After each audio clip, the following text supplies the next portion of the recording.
У всякого времени свой окрас, своя мелодия. Революционные 20-е, фронтовые 40-е, космические 60-е. Волгодонск отправился в 21 век задолго до миллениума. И не скромные казачьи челны снарядили мы в путь, а великолепный бирюзовый суперлайнер «Атамаш». Это было 25 лет назад. В степи у станицы Красный Яр в августе 1975 года началось строительство первого корпуса «Атамаша». Наш фильм расскажет о том, что такое «Атамаш», каким должен был стать этот единственный в мире завод, какое будущее могло быть у Волгодонска сегодня. Все сугробы тают и ломают реки старый лед.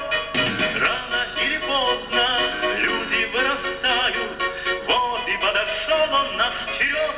А юность — это смелость, а смелость — это почерк. И мы найдем страницы для наших строчек. Мы найдем дорогу, куда зовут рассветы, и где на пояс счастья берут билеты. Какие ассоциации у вас вызывает слово «Атамаш»? Ну что, хороший завод был, а сейчас прекратил работу, рассыпается, так же, как все организации. Раньше, я знаю, там работа шла вовсю, кипела, а сейчас безработица, наверное. Денег там нет, не платят. По-моему, там уже ничего не работает и так далее. Что там сейчас выпускают, делают, не знаю. Раньше вроде что-то такое, не знаю.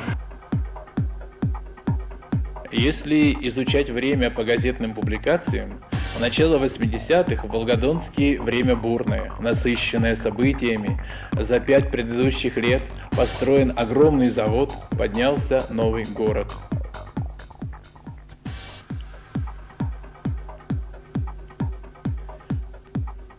Один из тех, кто начинал историю Волгодонска, дважды Герой социалистического труда, Алексей Улесов, работает на строительстве завода с первой сваи.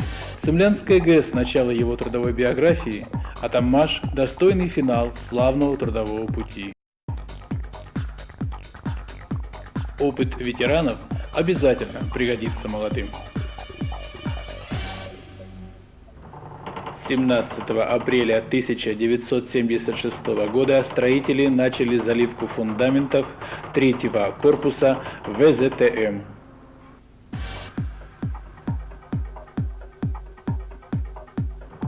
29 января 1977 года установлены первые ростверки второй очереди главного корпуса «Атамаша». Строительство нового города и уникального завода ведет образованный в марте 1975 года трест «Волгодонск-Энергострой». Свыше 23 тысяч строителей и монтажников работает здесь. А на строительстве Атамаша и нового города трудятся 34 комсомольско-молодежных коллектива. Около 40 бригад миллионеров возглавляют социалистическое соревнование. Так называют тех, кто осваивает каждый месяц больше 1 000 000 рублей на строительстве и монтаже металлоконструкций. 10 февраля 1977 года утвержден почетный знак «Ударник строительства Атамаша». Лучшие бригадиры стройки получили награду.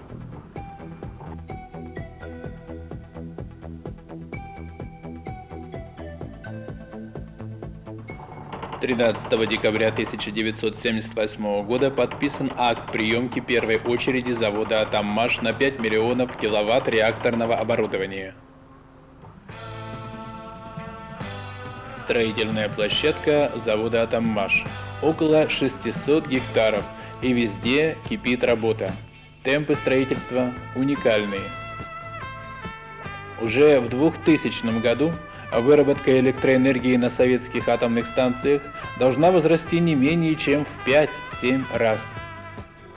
Роль Атамаша в выполнении энергетической программы страны уникальна. Продукцию нашего завода ожидали не только в СССР, но и в странах социализма.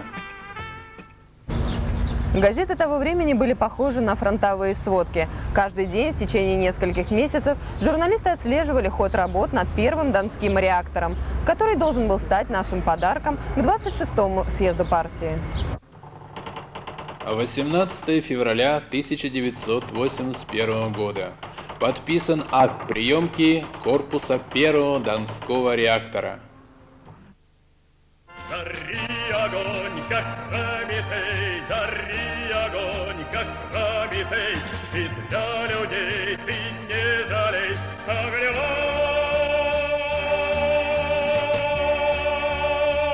души своей. Главный конструктор завода Станислав Елецкий, выпускник Московского технического университета имени Баумана, в 28 лет был командирован на монтаж одного из первых советских реакторов в ГДР. Именно ему принадлежала идея строительства Атоммаша. Сразу после окончания вуза Станислав Елецкий конструировал реакторы для атомных подводных лодок. И вот теперь мирный атом. Работы над корпусом Донского атомного реактора начались едва в цехах были смонтированы первые станки. Цикл изготовления реактора более 3 лет. И вот, наконец-то, первенец Атоммаша – атомный реактор съезду партии. Вот эта задача, которая была поставлена в конце 70-х годов, когда завод начал вырисовываться, она привлекала всех. Вот.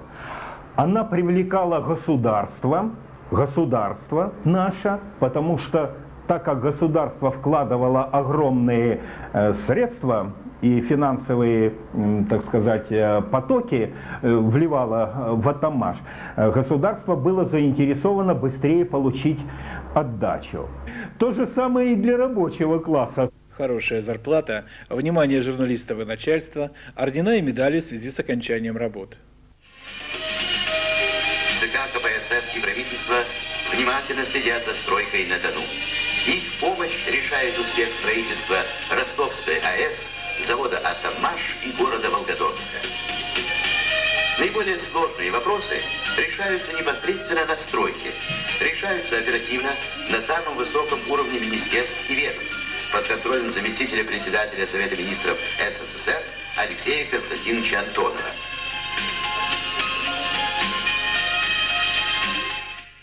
Это был, не то что шаг вперед, это было несколько шагов сделано. Американцы следом и европейцы заказывали такое же оборудование, которое было, значит, закуплено для Атоммаша. На многих станках, на сварочных установках стоит номер 1, 2, 3. А нам дали новейшее оборудование. Поэтому я считаю, что для мирового развития атомного машиностроения вот создание Атоммаша и создание такого оборудования сыграло колоссальную роль. Люди, создающие атомный реактор, даже самый первый, не имеют права на брак. Осваивали уникальную технику, учили людей.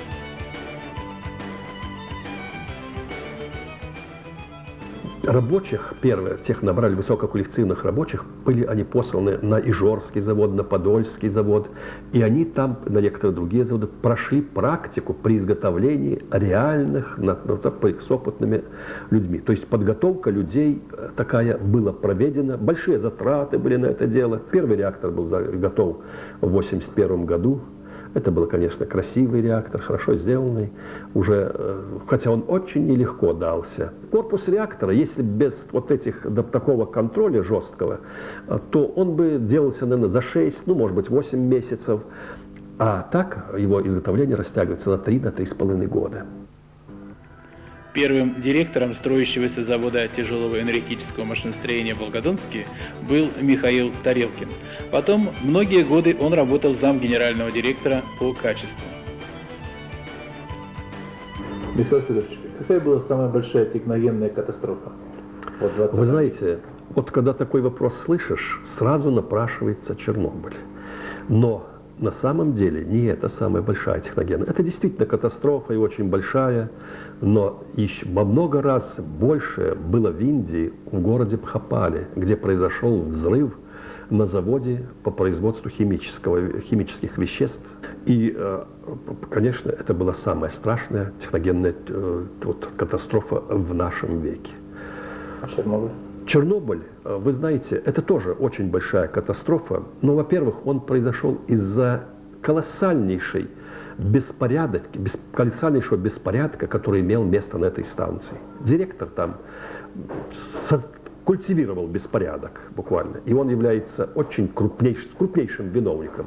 Я бы считал, что такие люди, как он, я сам был директором, поэтому я позволяю себе, если бы я даже там был, это люди, заслуживающие расстрела. Впервые в мире строился подобный завод. Со знаком качества должны были выпускать 90% всей продукции.